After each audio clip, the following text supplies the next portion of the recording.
Hi, I'm Kristen Baraboo, owner of Bend Beyond. Today's posture is triangle pose, Trikonasana. This was one of my least favorite postures when I first started practicing yoga. It comes at the peak of the standing series in most of our classes, and between my heart racing and my tight hips screaming at me, I could barely keep my breath in this posture, much less find any sort of ease, calm, or peace.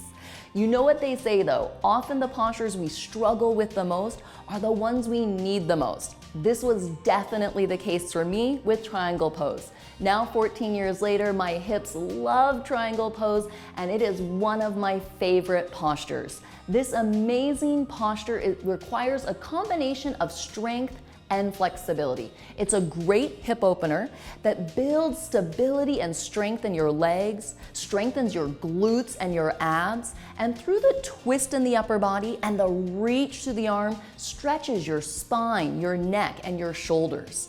It stimulates many of the body systems, including the cardiovascular system, the respiratory system, your reproductive system, and your nervous system.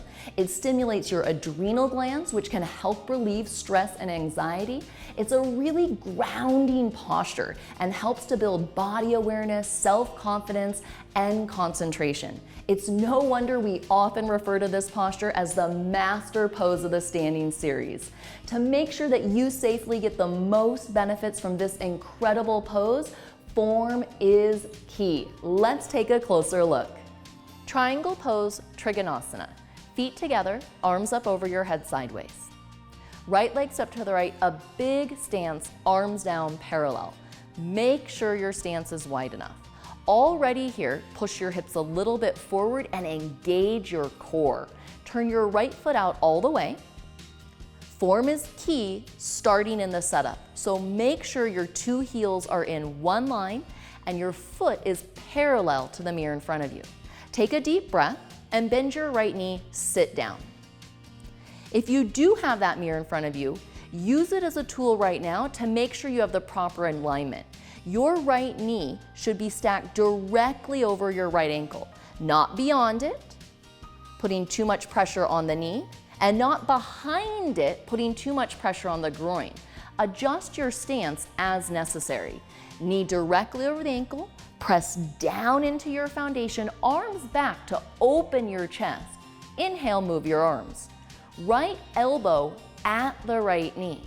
You hear a lot about touching the toes, and that's the goal. Always stretch for them, but never collapse your form. You want to make sure that there is a straight line from your left leg or the straight leg, depending on the side you're on, through your spine, through the crown of your head before you look up. Chin to the shoulder. A very common error we see here is lifting the chin away from the shoulder to see the ceiling. This creates a back bend while the cervical spine is twisting. Always keep the chin down towards the shoulder, working for perfect cervical spine rotation to open up the neck.